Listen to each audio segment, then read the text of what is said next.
शौहर के फौत होने के बाद 15 साला देवर को अपने साथ बेड पर सुलाने लगी। कुछ दिन तो हाथ से गुजारा किया।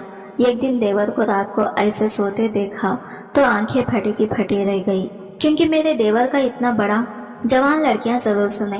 पहले ही मेरा शौहर इस दुनिया से रुखसत हो गया था। मेरे घर में मेरे सास ससुर और नंदे भी नहीं थी। मेरे शौहर का इस दुनिया में अपने छोटे भाई के अलावा और कोई नहीं था।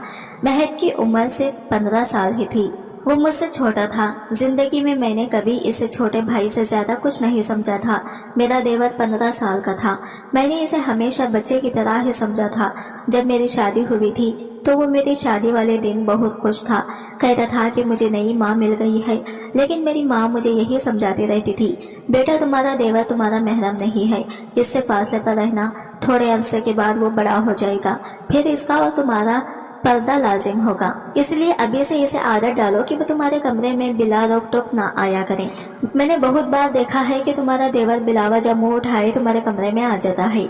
बेटी तुम्हें ऐसा नहीं करना चाहिए। तुम एक शादीशुदा लड़की हो, तुम्हें अपने शौहर की भी परवाह करनी है और अपनी हुदूद की भी। मैं अम्मी की बातें सुनती तो मुझे ऐसा लगता है कि वो महक के बारे में बहुत बुरा सोचती है, इसीलिए मैं इनकी बातों पर खफा होती थी। लेकिन आज जब मैं बेसहारा हुई, मेरा शौहर इस दुनिया से चला गया था, तो मेरी आंखों से आंसू बह रहे थे।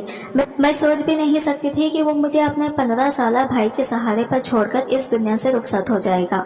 मेरी जिंदगी मुश्किल में पड़ गई थी। रो रो कर मेरा बुरा हाल था। रात के 12 बज गए थे। मेरा देवर महक भी अभी तक घर नहीं आया था। वो शायद अपने भाई के रिश्तेदारों के साथ मसरूफ था। मेरा दिल मुतमईन इसी हवाले से था कि चलो वो घर नहीं आता तो ज्यादा अच्छी बात है, क्योंकि अगर वो घर आ गया तो मुझे भी गैर महफूज सा महफूज होगा। मुझे रह रह कर माँ की बातें याद आ रही थी।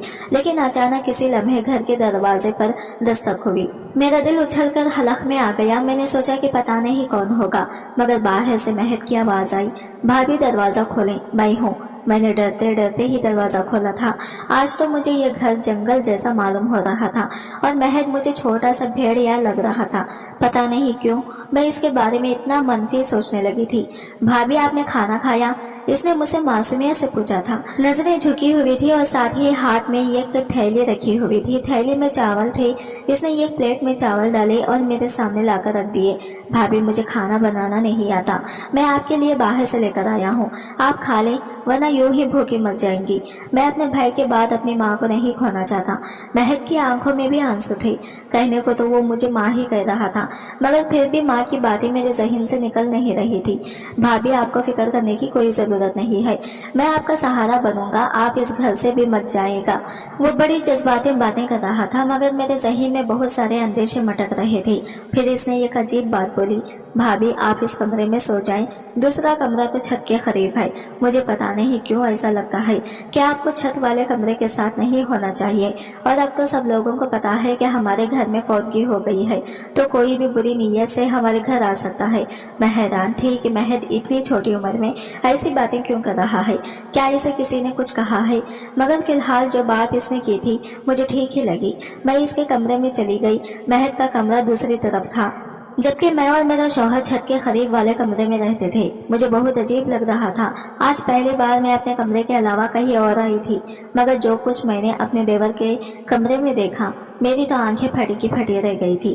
कमरे का दरवाजा बंद करते ही मेरी नजर एक ऐसी चीज पर पड़ी थी जिसने मेरे होश उड़ा दिए थे। वैसे तो बेजाहिर वो 15 साल का बच्चा ही लगता था, मगर माँ वाली बात सही थी, क्योंकि जो कुछ वो फिलहाल कर रहा था वो एक बड़ा और एक समझदार आदमी ही कर सकता है। महक के कमरे में अपना जेवर देकर मेरा दिल हौल उठा था। मैंने तो इसे तालों में छुपा रखा था, मगर ये सब कुछ महर के हाथ कैसे लग गया? बड़ी अजीब सी बात थी। मैं दिल में सोचने लगी कि मैं सुबह होते ही इस बात का महज से सवाल करूंगी, मगर इस वक्त मुझे सख्त नींद आ रही थी। मैंने दरवाजे को अंदर से कुंडी लगाकर अच्छी तरह बंद कर ली और सोने की तैयारी करने लगी। पता नहीं क्यों मुझे बहुत नींद आ रही थी। हालांकि 2 दिन से मुझे ज्यादा नींद नहीं आई थी, पर आज मुझे लग रहा था जैसे महक के लाए हुए चावल खाकर मेरी आंखों पर नींद तारी हो रही थी। मैंने दिल में सोचा कि कहीं चावल खाने से मुझे नींद तो नहीं आ रही, मगर इतना तो मुझे मौका ही नहीं मिला। जब मेरी आंख खुली तो सुबह के 10 बज रहे थे। मैं हैरान हो रही थी कि आज मुझे इतनी नींद कैसे आ गई। हालांकि 2 दिन से मुझे बिल्कुल नींद नहीं आ रही थी, लेकिन आज चावल खाने के बाद मेरी ऐसी आंखें बंद हुई जैसे किसी को शराब पिला दी गई हो। मैं हैरान हो रही थी, ऐसा होना तो नहीं चाहिए। दिल में बार बार एक ही ख्याल आ रहा था कि कहीं महक के लाए हुए चावलों को खाकर मैं बेहोश तो नहीं हो गई। लेकिन आखिर महक ऐसा क्यों करता? मैंने दिल में सोचा। आंखें मिलते हुए मैं बाहर आई तो महक सामने किचन में चाय बना रहा था। इसे देखकर मुझे बहुत बुरा लग रहा था। भाभी, आप सो गई थी? आपको बहुत अच्छी नींद आई ना? इसने मेरी तरफ पुकारते हुए देखकर कहा था। तो मैंने इसे पहले लहजे में यही कहा कि हाँ, आज मुझे बहुत ज्यादा नींद आई। तो क्यों ना आती? भाभी, मैंने आपको चावलों में नींद वाली गोली मिलाकर दी थी। मैंने अपने दोस्त को बताया था कि मेरी भाभी को नींद नहीं आती। इसने मुझे कहा था कि तुम इनके खाने में नींद की गोलियां मिला दिया करो, इससे वो आराम से सो जाएंगी। मैं हैरान हो गई थी कि महर इतनी घटिया हरकत कैसे कर सकता है। महर, तुम ऐसा सोच भी कैसे सकते हो? तुम अपनी भाभी को बेहोश करना चाहते थे। नहीं नहीं भाभी, मैं तो आपको अच्छी नींद देना चाहता था। देखिए, आप अच्छी खासी तरोताजा लग रही हैं। ये ले, चाय पी ले। इसने चाय मेरे सामने रखी तो मैं शक में पड़ गई। तुमने इसमें भी कुछ मिलाया तो नहीं है? अल्लाह की कसम नहीं भाभी, वो तो मैंने आपकी नींद के लिए, आपके सुकून के लिए गोलियां मिलाई थी। कहती हैं तो ये चाय मैं आपके सामने खुद पी लेता हूँ, बल्कि हम आधी तरोताजा लग रही है। ये ले, चाय पी ले। इसने चाय मेरे सामने रखी तो मैं शक में पड़ गई। तुमने इसमें भी कुछ मिलाया तो नहीं है? अल्लाह की कसम नहीं भाभी, वो तो मैंने आपकी नींद के लिए, आपके सुकून के लिए गोला मिलाई थी। कहते हैं तो ये चाय मैं आपके सामने खुद पी लेता हूँ, बल्कि हम आधे आधे पी लेते हैं। इसने इस प्याले से घूंट भरते हुए मुझे दिखाया तो मैं यकीन कर बैठी। मैंने कहा कि ठीक है, मुझे माफ कर दो, मैं तुम्हारे बारे में शक्की हो जाती हूँ। मैं महक का चेहरा देखती तो इसकी मासूमियत पर मुझे यकीन आ जाता था, क्योंकि वाकई इसके चेहरे पर बहुत ज्यादा मासूमियत थी। मैंने आज इसे कुछ नहीं कहा था। जानना चाहती थी कि वह आगे खुद से क्या कहेगा, क्योंकि जो कुछ मैंने इसके कमरे में देखा था, इसकी तो कोई माफी नहीं थी। थोड़ी देर बाद इसने खुद ही मुंह खोल लिया। भाभी, मैं आपके जेवर बेचना चाहता हूँ। मेरा एक बहुत ही जानने वाला शख्स और ईमानदार अंकल है। वो हमारे जेवर बेचकर हमें बहुत सारे पैसे देंगे। हम इन पैसों से घर खरीद लेंगे। इस किराए के घर में हम कब तक रहेंगे? मालिक मकान तो परसों किराया लेने आ जाएगा। हमारे पास तो पैसे ही नहीं है। महक की बात सुनकर मैं हैरान हो गई थी। अभी तक ऐसा तो मैंने नहीं सोचा था, फिर वो कैसे सोच सकता था? ये बात बड़ी अजीब थी। मैंने कहा, तुम्हें यह ख्याल कैसे आया कि हम एक नया घर बनाएं? इसने कहा, भाभी, मैंने आगे शादी भी करनी है। हमने सारी जिंदगी एक साथ रहना है। नया घर होना चाहिए हमारे पास, वरना किराए के घरों में तो इंसान सिर्फ जलील व रुस्वा होता है। महक की बात ठीक थी, इसलिए मैंने इसे जेवर वाले मामले पर कुछ नहीं कहा। लेकिन मुझे डर था कि वो जेवर बेचकर हमारे पास अगर पैसे न आए तो क्या होगा।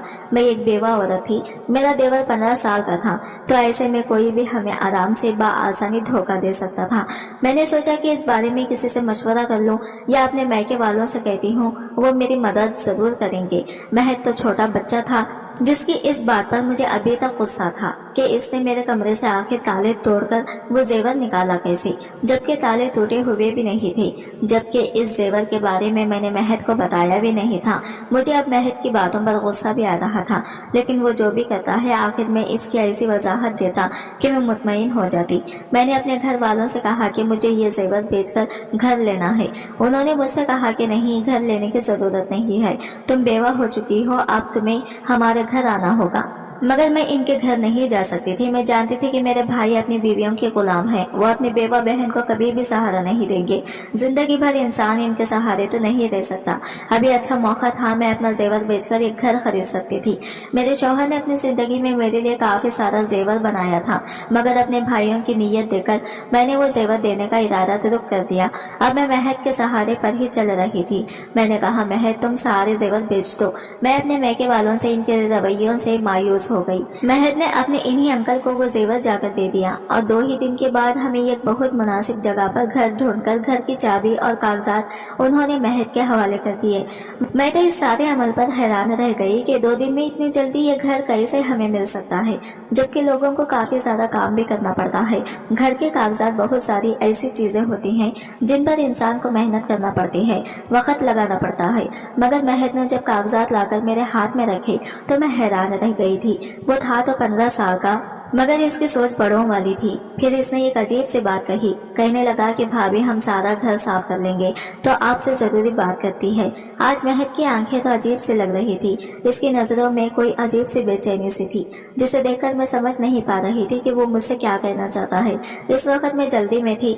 हमने घर में सारा सामान भर दिया था। अब हमें आगे की फिक्र थी कि हमारा खाना पीना और राशन कहाँ से होगा, जबकि मैंने तो कभी जिंदगी में बाहर जाकर कोई नौकरी भी नहीं की थी। फिर महद ये क्यों कह रहा था कि इसे मुझसे कोई जरूरी बात करनी है। पता नहीं इसने मुझसे क्या बात करनी होगी। मेरे जहन में बहुत सारे सवाल थे पर मैं फिलहाल चुप रहना चाहती थी। शाम को मैंने सारा सामान अपनी जगह पर रख दिया था। वैसे भी हमारा सामान मुख्तसर ही था। हमारे पास ज्यादा मालो दौलत तो नहीं थी जिसे हम ले लिए फिरते। मैंने सारा काम करने के बाद अच्छा सा खाना बनाया। मैं महक का इंतजार कर रही थी क्योंकि वो इस घर का हिस्सा था और मैं नहीं चाहती थी कि वो बाहर जाकर गंदा खाना खाए। मैंने इसके लिए खाना बहुत मेहनत से बनाया था, बिल्कुल वैसे ही जैसे अपने शौहर की वफात से पहले बनाया करती थी। इसके हर किस्म के लाड़ प्यार और नखरे उठाती थी। बहुत सारा खाना बनाने के बाद मैंने टेबल पर रख दिया। महक के आने का इंतजार करने लगी, मगर आज वो घर नहीं आया। मुझे अजीब सा लग रहा था। इसे इस वक्त घर होना था जबकि रात के 10 बज गई थी। जबकि अपने भाई की वफात से पहले तो वो शाम को तकरीबन 5 बजे तक घर आ जाता था और इसके बाद कभी घर से बाहर नहीं निकला। हाँ, हम लोग जब बाहर आइसक्रीम खाने जाते तो वह हमारे साथ जरूर जाता था, लेकिन अकेला तो कभी घर से बाहर नहीं गया। मुझे डर लग रहा था। मैं इसका इंतजार करने लगी यहाँ तक कि रात के 12 बज गए। 12 बजे इसने दरवाजे पर दस्तक दी। मैंने गुस्से से दरवाजा खोला और इस पर बरस पड़ी। कहाँ रह गए थे तुम महद? तुम्हें शर्म नहीं आती? मैं तुम्हारी बेवा भाभी तुम्हारा इंतजार कर रही थी। मैंने तुम्हारे लिए खाना बनाया और तुम हो के अब अपने भाई के जाते ही आवारा गर्दियां करने पर मजबूर हो गई हो। आखिर ऐसी कौन सी बात है जो तुम घर में नहीं कर सकते? बाहर जाना पड़ता है तुम्हें। दोस्तों को इधर ही बुला लिया करो। भाभी मैं ऐसा नहीं कर सकता। इसने नजरें उठाकर मुझे ऐसे गुस्से से देखा कि मैं डर गई थी, मगर वो तो एक बच्चा ही था। मैंने दिल में सोचा कि इसे डरा धमका तो सकती हूँ। मैं यही सोचकर इसे बात कर रही थी कि वो मुझ पर चहल उठा। भाभी बस कर दे, मुझे अब आपकी कोई भी बात नहीं सुननी। जो आपने खाना पकाया है वो आप खुद खा लें। यह कहकर वो अपने कमरे की तरफ चला गया। इस वक्त तो वो किसी 40 साल मर्द जैसा गुस्सा कर रहा था। मुझे इस पर बहुत अफसोस हो रहा था। वो गुस्से में था, कोई बात इसके पीछे जरूर होगी। मैंने यही सोचकर उसके कमरे में जाकर दस्तक दी। उसने दरवाजा खोला। मुझे अजीब सी नजरों से देखकर बोला, एक बात कहूँ भाभी, आप मुझसे शादी कर लें वरना आप काफिर हो जाएंगी। इसकी बात सुनकर मेरी आंखें फटी की फटी रह गई थी। तुम ऐसा सोच भी कैसे सकते हो कि मैं तुमसे शादी करूंगी? कहाँ गया तुम्हारा अम्मा वाला राग? तुम तो मुझे सुबह शाम माँ कहते हो। अब क्या हो गया? किसी ने तुम्हारा दिमाग खराब कर दिया है? ये बात, इतनी घटिया बात तुमने अपने ज़हन में सोची भी कैसे और फिर मुंह से कैसे निकाली? मैं इससे आग बगोला हो रही थी। वो बिल्कुल इसी तरह बिना किसी शर्मिंदगी के मेरे सामने हाथ बांधे खड़ा मुझे तक टीके बांधे देख रहा था।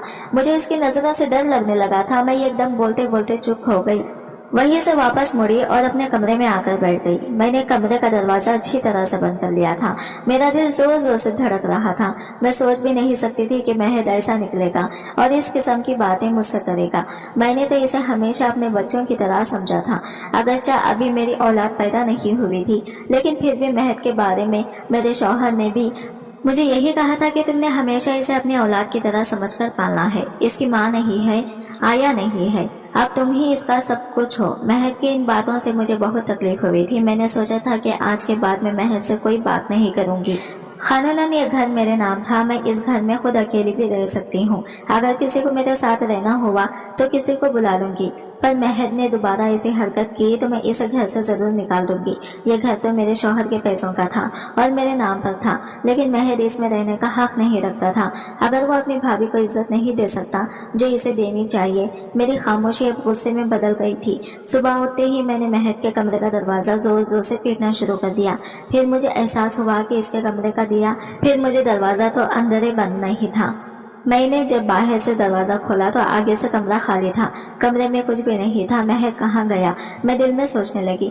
मेरा दिल गुस्से से पागल हो रहा था। मैंने बाहर वाले दरवाजे पर नजर डाली तो दरवाजा बाहर से बंद था। इसका मतलब महद मुझे घर में कैद कर गया है। मैंने दिल में सोचा तो मुझे इससे नफरत होने लगी। इतना सा है, उम्र में भी 15 साल है और हरकतें देखो। मैंने यही सोचकर अपने मैके जाने का फैसला कर लिया। लेकिन फिर याद आया कि मैं तो इद्दत में हूँ, यूं बार बार घर से निकलना अच्छी बात नहीं है। बस यही सोचकर मैं बेबस होकर बैठ गई थी। शौहर की वफात को महीना हो चुका था। इस एक महीने में महर कितना बदल गया था। मैं दिल में सोचने लगी, या अल्लाह मुझे औलाद दे देता तो मैं इस वक्त महर के सहारे ना होती, मैं अपने औलाद के सहारे जिंदगी गुजार लेती। मगर अब मैं इसे क्या कहूँ, मेरा तो इससे कोई रिश्ता भी नहीं। जिस शख्स की वजह से रिश्ता था वो तो मनो मिट्टी तले जा सोया है। आज मैंने सोच लिया था कि महर आए तो मैं इससे साफ साफ बात करूंगी। क्या वो इस घर में नहीं रह सकता? और रात के तकरीबन 6 भी नहीं बजे थे, यानी अभी रात शुरू नहीं हुई थी कि मेरे घर के दरवाजे पर जोर जोर से दस्तक होने लगी। मैं तो यही समझी कि बाहर महर होगा, पर जब मैंने दरवाजा खोला तो सामने 3-4 आदमी खड़े थे। वो आदमी बहुत अजीब गुस्से में लग रहे थे। मुआजिज थे, इनके चेहरे पर दाढ़ियां सजी थी, लगता था जैसे इस्लाम के ठेकेदार यही हो। उन्होंने जो बात मुझसे कही थी वो बहुत हैरान कर देने वाली ही नहीं बल्कि मुझे दुखी कर देने वाली भी थी। वो कहने लगे, बीबी तुम यहाँ अकेली रहती हो? मैंने कहा, जी हाँ मैं अकेली रहती हूँ। मैंने कहा कि झूठ बोल रही है, ये इसका देवर भी इसके साथ ही रहता है, अभी भी घर में ही होगा। ये लोग पता नहीं इस मोहल्ले में क्या समझते हैं, मोहल्ले को गंदा कर रहे हैं। मैं तो कहता हूँ कि इन्हें यहाँ से बेघर कर देना चाहिए। ऐसे लोगों का ऐसे मोहल्ले में रहना ठीक नहीं। दूसरा आदमी बोला, क्यों भाई साहब, हमने क्या किया है? अरे बीबी तुमने क्या किया है ये तुम हमसे पूछ रही हो? तुम अपने 15 साल देवर के साथ इस घर में अकेली रहती हो। तुम्हें पता है कि तुम्हारा शौहर मर गया है, अब तुम बेवा हो गई हो। अपने माँ बाप के घर जाओ, यहाँ रहना है तो शराफत से रहो। यहाँ हमारी भी बहनें बेटियाँ और बाएं हैं। ऐसे लोगों को हम मोहल्ले में बर्दाश्त नहीं कर सकते। इन आदमियों पर मुझे गुस्सा तो बहुत आया, मगर मैं इससे उलझना नहीं चाहती थी। मैंने इनके मुंह पर ही घर का दरवाजा बंद कर दिया। आंखों से आंसू बहने लगे। महर पर मुझे गुस्सा आ रहा था, ये सब इसी का क्या धरा है। मैंने अपना सामान बांधना शुरू कर दिया, क्योंकि अब यहाँ रहना मेरे लिए मुश्किल हो चुका था।